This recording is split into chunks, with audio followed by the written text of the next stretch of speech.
स्वागत है आपका मॉडल एक्सप्लेनेशन में। मैं मुजीबुर रहमान अफजलपुर। शिवानंद पाटिल को डिप्टी चीफ मिनिस्टर डीसीएम का ओहदा देने का मुतालबा।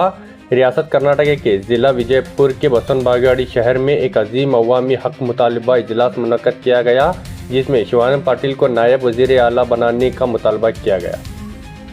डीसीएम ओहदे के मुतालबे को लेकर बसवन बागेवाड़ी के बशेश्वर चौक में एहतजाज भी किया गया।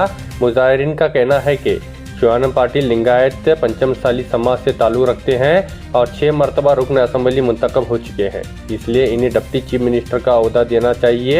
इजलास में कांग्रेस हाईकमान से मुतालबा किया गया कि समाजी और सियासी खिदमात के पेश नज़र शिवानंद पाटिल को डीसीएम बनाना चाहिए। कांग्रेस पक्ष के ಶಿವಾನಂದ ಪಾಟೀಲ್ ಅವರಿಗೆ ನಾನೊಂದು ಘೋಷಣೆ ಹೇಳ್ತೀನಿ, ಮಾಡಬೇಕು ಮಾನ್ಯ ಶ್ರೀ ಶಿವಾನಂದ ಸಾಹೇಬ್ರ ಒಂದು ಡಿಸಿಎಂ ಹುದ್ದೆ ಏನಿದೆಯಲ್ಲ, ನಮ್ಮ ಬಸವನ ಬಾಗೇವಾಡಿಯ ಎಲ್ಲ ಕಾಂಗ್ರೆಸ್ ಕಾರ್ಯಕರ್ತರ ಆಸೆಯಂತೆ ಇವತ್ತು ನಮ್ಮ ಶಿವಾನಂದ ಪಾಟೀಲ್ ಸಾಹೇಬರಿಗೆ ಅವರು ಮಾನ್ಯ ಉಪಮುಖ್ಯಮಂತ್ರಿಗಳನ್ನಾಗಿ ಆಯ್ಕೆ ಮಾಡ್ಬೇಕಂತ ಹೇಳಿಕಿಂದ ನಮ್ಮ ಎಲ್ಲರ ಕಾಂಗ್ರೆಸ್ ಕಾರ್ಯಕರ್ತರ ಆಸೆಯನ್ನು ಅವ್ರಿಗೆ ಈಡೇರಿಸ್ಬೇಕಂತ ಹೇಳಿ ಅವರಿಗೆ ಕೈ ಮುಗಿದು ನಮ್ಮ ಪಕ್ಷದ ಎಲ್ಲ ಕಾರ್ಯಕರ್ತ ಬಂಧುಗಳಿಂದ ನಾನು ಕಳಕಳಿಯಿಂದ ಮನವಿ ಮಾಡ್ತೀನಿ. ಶಿವಾನಂದ ಪಾಟೀಲ್ ಸಾಹೇಬರಿಗೆ ಉಪಮುಖ್ಯಮಂತ್ರಿ ಸ್ಥಾನವನ್ನು ನೀಡಿದರೆ ವಿಜಯಪುರ ಜಿಲ್ಲೆಯ 8 ಸ್ಥಾನಗಳನ್ನ ಕಾಂಗ್ರೆಸ್ ಪಕ್ಷ ಗೆಲ್ಲುವುದರಲ್ಲಿ ಯಾವುದೇ ರೀತಿಯ ಸಂಶಯವಿಲ್ಲ. ಅವರು ಪಡೆದಂತ ಅನೇಕ ಹುದ್ದೆಗಳು ಯಾವ ಎಪಿಎಂಸಿ ಖಾತೆ ಆಗಿರಬಹುದು, ಜವಳಿ ಖಾತೆ ಆಗಿರಬಹುದು, ಹಿಂದಿನ ಸರ್ಕಾರದಲ್ಲಿ ಆರೋಗ್ಯ ಸಚಿವರಾದಂತಹ ಸಂದರ್ಭದಲ್ಲಿ ವಿಜಯಪುರ ನಗರದಲ್ಲಿ ಮಕ್ಕಳು ಮತ್ತು ತಾಯಿ ಮತ್ತು ಮಗು ಎಂಬ ಒಂದು ವಿನೂತನ ಆಸ್ಪತ್ರೆಯನ್ನು ಪ್ರಾರಂಭಿಸಿ ಸರ್ಕಾರಿ ವೈದ್ಯಕೀಯ ಕಾಲೇಜನ್ನು ಪ್ರಾರಂಭಿಸಿ ರೋಡ್ ನೋಡ್ಬೇಕಂದ್ರೆ ಬಸವನ ಬಾಗೇವಾಡಿ ಮತಕ್ಷೇತ್ರಕ್ಕೆ ಹೋಗ್ಬೇಕಂತಂದ್ರು ಅದೇನು ಸುಳ್ಳೇನಲ್ಲ. ಅದು ನಾ ದಿನ ಎಲ್ಲರೂ ಒಂದೊಂದು ಊರಿಗೆ ಬೆಳ್ಳಿನ ಪದಕ್ಕೆ ಹೋಗ್ತೀನಿ. ನಮ್ಮ ಬಾಗೇವಾಡಿ ಮತಕ್ಷೇತ್ರ ದಾಟ್ತಂದ್ರೆ ಕಡೆ ರೋಡೇ ಬೇರೆ ಅವು ಗಟ್ರ ಇದ್ದಂಗ. ಅಂತ ಒಳ್ಳೆ ಅಭಿವೃದ್ಧಿಯನ್ನು ಮಾಡಿದವ್ರು ಯಾರಾದರೂ ಇದ್ರೆ ಅದು ಮಾನ್ಯ ಶಿವಾನಂದ ಪಾಟೀಲ್ರಂದ್ರೆ ತಪ್ಪಾಗ್ಲಕ್ಕಿಲ್ಲ. ಬರುವಂತ ದಿನಮಾನಗಳಲ್ಲಿ ಅಂದ್ರೆ ಇನ್ನೊಂದು 2-3 ದಿನದಲ್ಲಿ ಸಚಿವ ಸಂಪುಟವನ್ನು ಪುನರ್ ಸ್ಥಾಪನೆ ಆಗ್ತದೆ ನೋಡು, ಅಲ್ಲೇ ನಮ್ಮ ಶಿವಾನಂದ ಪಾಟೀಲ್ರಿಗೆ ಉಪಮುಖ್ಯಮಂತ್ರಿಯನ್ನು ಕೊಡ್ಬೇಕಂತೇಳಿ ನಾ ಮಾನ್ಯ ಎಲ್ಲ ಕಾಂಗ್ರೆಸ್ ಮುಖಂಡರಲ್ಲಿ ವಿನಂತಿ ಮಾಡ್ಕೊಂಡು ಜನರು ಈಗಾಗಲೇ ಸಾಕಷ್ಟು ವಿಚಾರಗಳನ್ನ ಹಂಚಿಕೊಂಡ್ರು.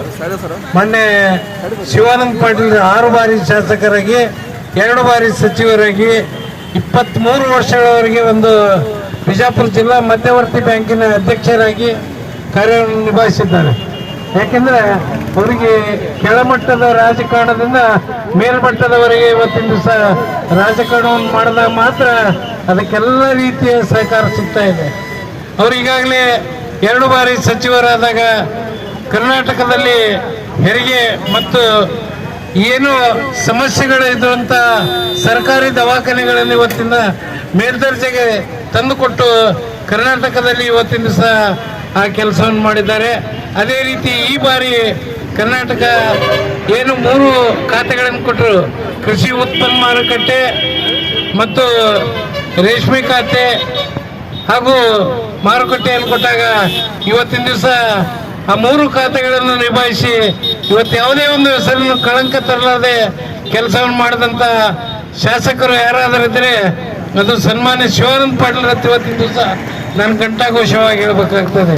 6 ಬಾರಿ ಶಾಸಕರಾದಾಗ ಅವ್ರು ಮಾಡಿದಂಥ ಕಾರ್ಯಗಳನ್ನು ನೋಡಿದಾಗ ಜನರ ಮೆಚ್ಚುಗೆಯನ್ನು ಪಡೆದು ಅವರಿಗೆ ಸಹಕಾರ ಕೊಡುವಂಥ ಒಂದು ವ್ಯವಸ್ಥೆಯಲ್ಲಿ ಇವತ್ತಿನ ದಿವಸ ಉತ್ತರ ಕರ್ನಾಟಕದ ಅಭಿವೃದ್ಧಿಗಾಗಿ ಅವರು ಶ್ರಮಿಸುತ್ತಾರೆ ಅನ್ನೋಂಥ ಒಂದು ವಿಚಾರದಿಂದ ಇವತ್ತಿನ ದಿವಸ ಅವರಿಗೆ ಯಾವ ಈ DK ಶಿವಕುಮಾರ್ ಅವರ ಸರ್ಕಾರದಲ್ಲಿ ಉಪಮುಖ್ಯಮಂತ್ರಿಯನ್ನು ಕೊಡಬೇಕನ್ನಂತ ಹಕ್ಕೊತ್ತಾಯವನ್ನು ಎಲ್ಲ ಬಸವನ ಬಾಗೇವಾಡಿ ತಾಲೂಕಿನ ಕಾಂಗ್ರೆಸ್ ಪಕ್ಷದ ಗುರು ಹಿರಿಯರು ಒಗ್ಗಟ್ಟಿನಿಂದ ಇವತ್ತಿನ ದಿವಸ ಸರ್ಕಾರಕ್ಕೆ ಮನವಿಯನ್ನು ಮಾಡ್ತಾ ಇದೆ.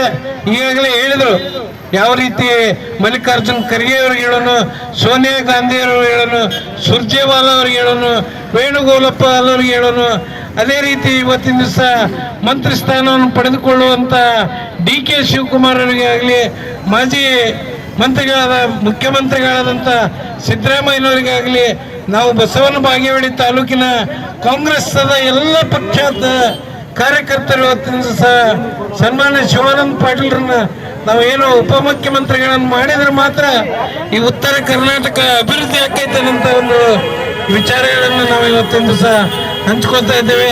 ಅಪ್ಪ ಬಸವಣ್ಣನ ಆಶೀರ್ವಾದದಿಂದ ಸನ್ಮಾನ್ಯ ಶಿವಾನಂದ ಪಾಟೀಲ್ರಿಗೆ ಉಪಮುಖ್ಯಮಂತ್ರಿ ಸ್ಥಾನ ಒದಗಿಸಲೆಂದು ಹಾರೈಸಿ ಇವತ್ತೇನು ಕಾಂಗ್ರೆಸ್ ಪಕ್ಷದ ಎಲ್ಲ ಕಾರ್ಯಕರ್ತರು ನಾವು ಯಾವ ರೀತಿ ಒಂದು ಸಹಕಾರವನ್ನು ಕೊಟ್ಟು ನಮ್ಮ ಕಾರ್ಯಕ್ರಮಕ್ಕೆ ಆಗಮಿಸಿ ಪ್ರತಿ ಗ್ರಾಮದಿಂದ ನಮ್ಮ ಪಕ್ಷದ ಪ್ರತಿಯೊಬ್ಬ ಕಾರ್ಯಕರ್ತರು ಎಷ್ಟೊಂದು ಅಭಿಮಾನದಿಂದ ಇವತ್ತು ಸನ್ಮಾನ್ಯ ಶಿವಾನಂದ ಪಾಟೀಲ್ ನಾವು ಉಪಮುಖ್ಯಮಂತ್ರಿಗಳನ್ನ ಮಾಡ್ಬೇಕನ್ನಂತ ಒಂದು ವಿಚಾರದಲ್ಲಿದ್ದಾಗ ಈ ಬಸವನ ಬಾಗೇವಾಡಿಯ ಎಲ್ಲ ಪತ್ರಿಕಾ ಬಾಂಧವರು ಈ ವಿಷಯವನ್ನು ಪ್ರಾಸ್ತಾವಿಕವಾಗಿ ಬರೆದು ಕಳಿಸಿ ಸನ್ಮಾನ್ಯ ಸಚಿವರಿಗೆ ಉಪಮುಖ್ಯಮಂತ್ರಿ ಸ್ಥಾನವನ್ನು ಒದಗಿಸಿಕೊಡ್ಬೇಕನ್ನಂತ ಒಂದು ವಿನಂತಿ ಏನ್ ಮಾಡಿಕೊಂಡು ಈಗಾಗಲೇ ಇಷ್ಟೆಲ್ಲ ಕಾರ್ಯಕರ್ತರು ನಮ್ಮ ಜೊತೆಯಲ್ಲಿ ಸಹಕಾರ ಕೊಟ್ಟು ಇಂಥ ಒಂದು ಅಭೂತಪೂರ್ವವಾದಂತ ಕಾರ್ಯಕ್ರಮಕ್ಕೆ ಆಗಮಿಸಿದ್ದಕ್ಕೆ ತಮ್ಮೆಲ್ಲರಿಗೆ ಧನ್ಯವಾದಗಳನ್ನು ಅರ್ಪಿಸಿ ಈ ಕಾರ್ಯಕ್ರಮದ और खबरों के लिए देखते रहिए मॉडल एक्सप्रेस न्यूज, आवाज आपकी खबर हमारी।